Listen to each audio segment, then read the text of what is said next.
સુરત લીંબાયત વિસ્તારમાં 40 જેટલી વિવિધ સામાજિક સંસ્થાઓ દ્વારા નવા યુવાઓ અને શહેરને નશામુક્ત કરવા સ્વતંત્ર દિવસે અનોખી ઝુંબેશ ચલાવી લોકો સમક્ષ નાટક રજૂ કર્યું, જેમાં સુરત શહેરના પોલીસ કમિશનર દ્વારા 11,000નો પુરસ્કાર આપવામાં આવ્યો। જેએસબી વકફ કમિટીના રફીકભાઈ લાલ બિલ્ડિંગવાળા અને જેએસબી ગ્રુપના નયનભાઈ લાકડાવાળા અને ઇન્સાફ ફાઉન્ડેશન મહારાષ્ટ્ર મુસ્લિમ સમાજ અને અન્ય 40 જેટલી સંસ્થા દ્વારા મીઠી ખાડી લાલ બિલ્ડિંગ પાસે વ્યસન મુક્તિ ઝુંબેશને લઈ વ્યસન મુક્તિનો એક પ્રોગ્રામ આયોજન કર્યો હતો, જેમાં સુરત પોલીસ કમિશનર અને લીંબાયત પોલીસ સ્ટેશનના અધિકારીઓ અને પોલીસ સ્ટાફે અને પોલીસ કમિશનર સાહેબે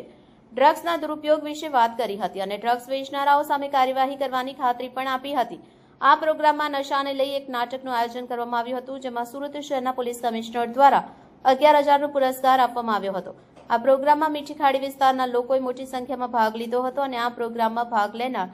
40 જેટલી સંસ્થાઓના આગેવાનોનું સન્માન કરવામાં આવ્યું હતું। આજે लिंबायत વિસ્તારમાં સ્વતંત્રતા દિવસ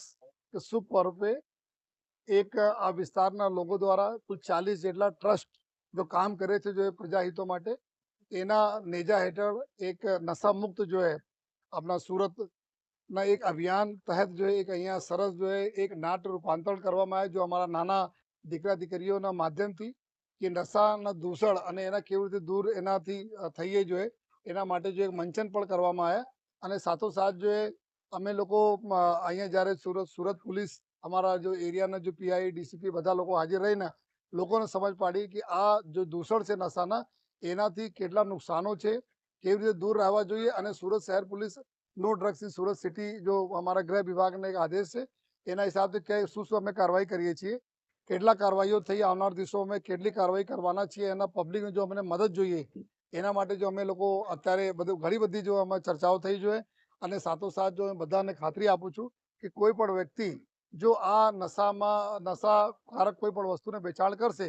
તો એના ઉપર ભલે 99 વખત બચી જાય લેકિન એક વખત આ પકડવાના છે, કારણ કે પોલીસ સતત આ લોકોનો ઉપર જ છે જો અને એક વખત પકડ્યા પછી જો એના જો બી કોર્ટમાં સજા થાય આ રીતેની ઇન્વેસ્ટિગેશન અને પછી જો પ્રોપર્ટી આ લોકો વસાયેલી છે જો આ પ્રોપર્ટી બી અમે